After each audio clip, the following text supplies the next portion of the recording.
بسم الله الرحمن الرحیم. السلام علیکم. ونما خان میکس ہے او تاسو کسو خان میکس سوشل ایجنٹ یوټیوب چینل که تاسو مو چینل نه سبسکرایب کړئ نو پلیز مو چینل سبسکرایب کړئ او بیل آیکن آل ویډیوز نوټیفیکیشن دپاره ضرور دباو کړئ چې تاسو ته بو ویډیوز دی ټولو نه پهلا ملاوي شي. نن مو تاسو ته د اس اس ټي جنرال ا څنګه مو سره د ان ټي اس پترو باندې 10 جنوري 2021 کې شوی دی. هغه ولا پاک سټډي پارت په پښتو لینګویج کې تاسو ته ان شاء الله نن مو ایکسپلین کوو. راځي چې دا مو شروع کوو. نمبر 6 نمبر ابجیکټیو دی کې The China-Pakistan Economic Corridor was launched in کوم ته سی پیک کې لګیږي. سی پیک مسره کله لانچ شو کله باندې کورس شروع شو هغه مسره 2015 دی. دا مسره څه دی کنه 20 اپریل 2015 کې دی باندې کورس شروع شو او دی ولا معاهده چې وی هغه مسره په 22 مئی 2013 کې شوی. 22 مئی 2013 کې دی ولا کوم قیمت وغه 47 بلین ډالر وو او 2020 کې موجوده دور کې دی ولا قیمت 62 بلین ډالر ده. The period from 1947 to 1953 is regarded as blank in Pakistan's foreign policy.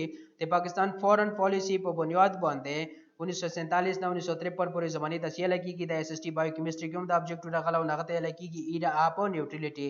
اخ کې مو بایلټرالزم هم ایکسپلین کړل دی. نون لایمټ هم ایکسپلین کړل دی. انټاګونیزم یې لکېږي دشمنی ته چې کله ته چې دشمنی کوي هغه د انټاګونیزم یې لکېږي. نو جی دا مو الته ایکسپلین کړی دی او 1954 نه 62 پورې کومه زمانه واغه ته ایراب الاینسز یې لکېږي. نه تاسو څه کریکټ څه دی هغه مسره ډی دی. نمبر 8 during the viceroyalty of Lord Curzon blank was divided into two parts in 1905. 1905 کې مسره د لارډ کرزن په وایسرایټي کې هغه مسره وایسرای و دغه په بنیاد باندې کومه زمانہ کوم علاقہ مسره ګویسو کې تقسیم شي و.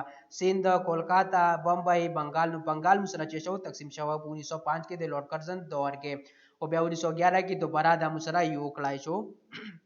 ندی کې کریکټ انسر د ډی. نمبر 9 was the great ambassador of Hindu Muslim unity in his first phase of political career. دا هم سره اس اس ټي بایوکیمستري کې د ابجیکټیو راغلاو چې مسره دغه د خپل د اول پولیټیکل دور کې مسره د مسلمانانو د هندوانو یو غاټ سفیر په تور باندې غنای کېدو.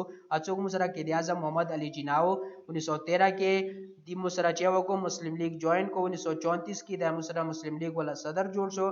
1921 کې بیا دی دغه خبره باندې پوه شو چې یاره د هندوانو د مسلمانانو خپلو کې سره اتفاق نه کیږي. 1921 کې دی بیا د کانګرس کوم لیډر وو پنډت جواهر لال نهرو هغه ته ویلو چې جی تاسو خپل یاره خپل بولیاره خپل. نمبر 10 دغه مسره کریکټ انسر بی راغلو.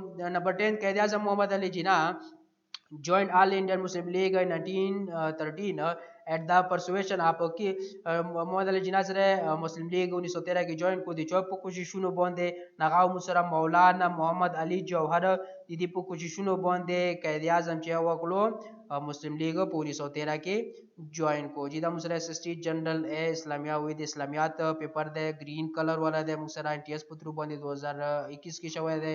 نو جی ډیر زیاته مننه وی مو ویډیو لیدل لپاره. کوم ویډیو خوښ شي نو پلیز لایک کړئ کامنٹ پیو کې خپل مرګرو سره شیر کې او تاسو مو سره زده کړه د فیسبوک په تھرو باندې د ایمیلز په تھرو باندې او سره د واتس اپ په تھرو باندې کنټیکټ هم کوئ شئ.